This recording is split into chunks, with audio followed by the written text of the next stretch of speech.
Persona 4 Gold. Oh, damn it, I don't have a Vita. Crap. Hey, everyone. It's a Forced Impressions on Persona 4 for the PS2. I've been very interested in playing it. So I decided to do Forced Impressions on it first, obviously, because I've never played Persona 4 yet. So, makes sense to me. So let's get on it. Obviously, this is going to have a lot of comparisons to Persona 3, or technically FES. But anyway, I got up to basically the first actual dungeon where you can run around, and that's about as far as I went. And to be honest, it's quite a nice, impressive amount of improvements from 3. And I hear Golden only made more convenient, if not simply made certain aspects even easier, actually. There's a shortcut mode hitting square. You can quickly get to destinations linked around your current location. You have, and I find it hilarious that it says it on the back, Team Control. Not that Final Fantasy 1 didn't have it. No, just, like, I understand the idea that was behind Persona 3, but, you know, as a game, especially in the answer, you're fucking cast here on everyone! Okay, anyway. What I'm really interested is in the enhanced link shells. Basically, unlike the previous game, everyone in your team has their own link shell. And by progressing in their link shell, like all the other link shell, why am I saying link shells? What is this, Final Fantasy 11? Social links. Everyone else's social links look basically like how they did in Persona 3. You progress, answer right, keep moving along, but your teammates give you advantages. Basically, it will basically, how to put it, like, supposedly if, like, say a shadow uses, like, instant death spell on the main character, if you have a really high level with a certain character, they may jump in the fray and die for you. There's, where the characters will help each other up if they get knocked over and shit. The better your relationship, the better advantages in combat.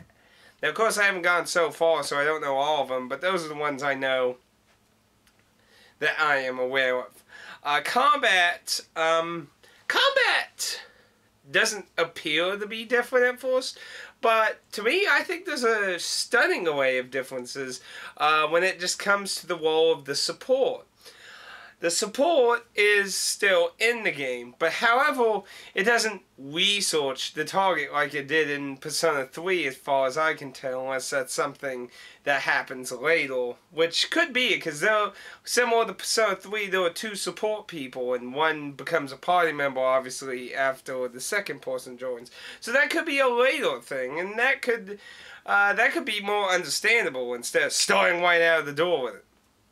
But Teddy, who starts off as your first support character, does not research the characters. But however, he will remember their weaknesses and strengths. So it seems like it's not just, okay, scan everyone, okay, weaknesses, okay, pow, change persona, pow, okay, all attack. It seems like now you have to actually be encouraged to delve into whisking to find out their weaknesses, or possibly find their strengths, or even worse, woof-whack! So, that could be a very interesting thing. Now, however, I have watched a little footage of the Golden version. The opening has a few additions to it. There was a new character in Golden. Golden added a system of special Arcana cards and skill cards, which would basically act like TMs and stuff from, like, Pokemon, where you can teach Persona skills directly. But obviously we're not here to talk a lot about Golden, though. Something I randomly found interesting compared in the first dungeon in the Golden version is that shadows have a different model, and I don't know, like, if the one in the PS2 game ever appears in Golden or not. In the PS2 game, they're like this giant ball thing with a face with 2 arms, and they come floating down at you. And the footage I saw of Golden in the Forest Dungeon showed him like the shadows out, the beginner shadows out, a giant pool thing with two hands out with a mask that. Just, so I found that a little odd. I wonder why. The change there. It still has full strike. Shadows appear to act a little differently though. While in Persona 3 you were going dun dun dun na na na. It's like, it seems like Shadow's instantly aware of you, so what's important is to hit them in the back before they hit you now. So, that seems to be the important thing in Persona 4. Aside from that, combat seems relatively safe. Oh, wait, no, there actually is one more other thing I found interesting. Defend. Defend, in the history of all RPGs, is incredibly hard to encourage use. There's only two really cases of defend being useful. One, the boss is strategically somehow designed with the defense option in the battle. Or it could be scripted too. Or basically, the boss has a script. In other words, like, it'll be fire, ice, melee, super nuke. And then it just does that pattern over and over again. So you can, you know, abuse when to defend and stuff. Aside from that, you know, there ain't so many times that defend is a very worthwhile command, aside from if someone's about to die and you got someone else you want to use to heal them for whatever reason, instead of them throwing an item to heal themselves.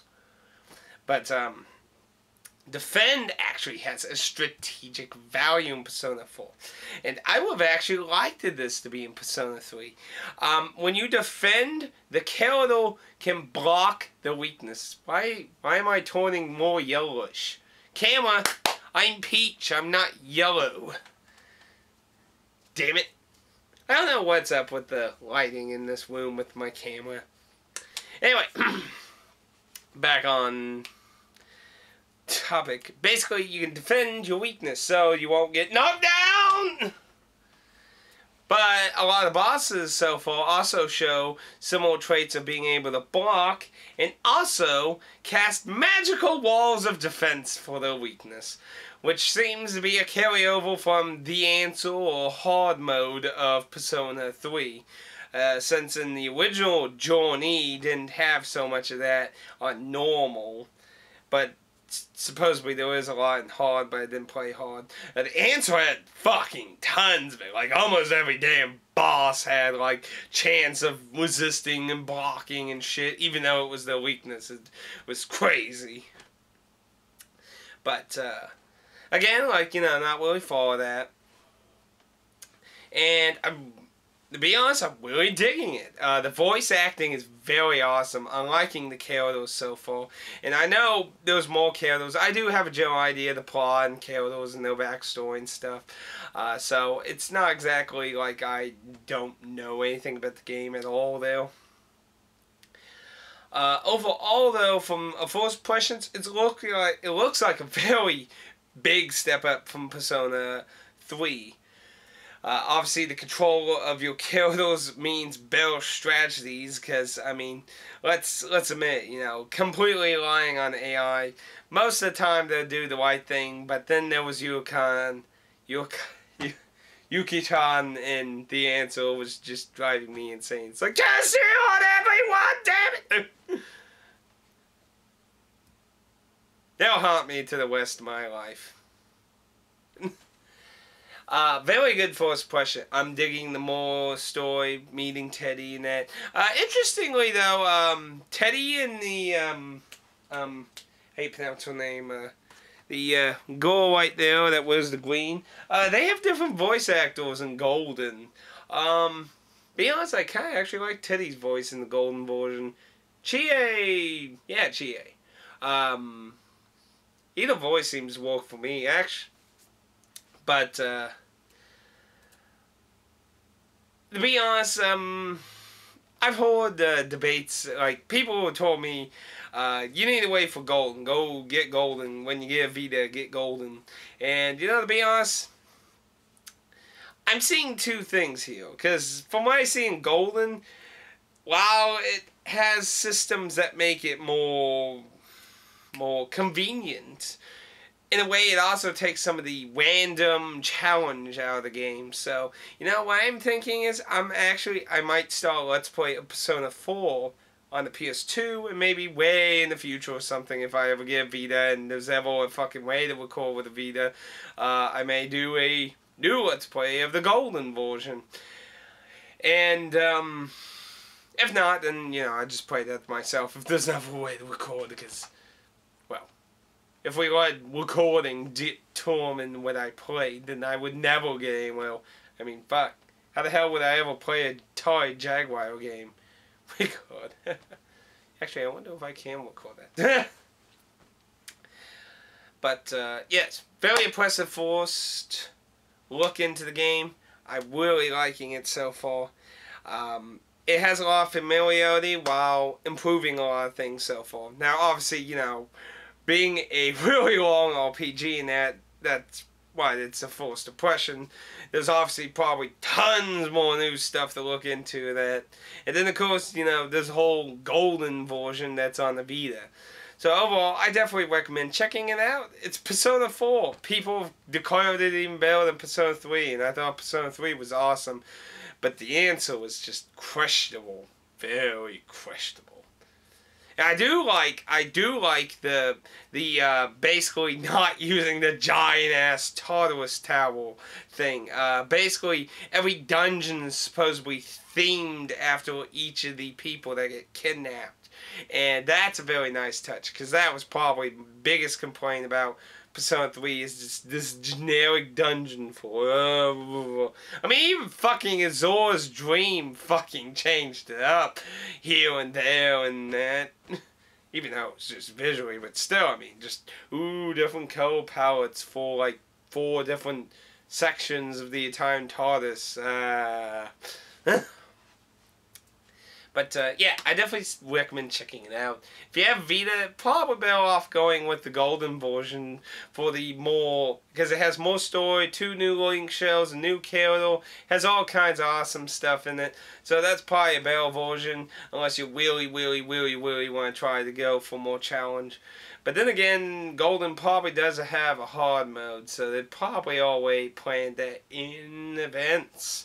So, that's my first impressions of Persona 4, and also keep an eye out if it hasn't already gone up yet.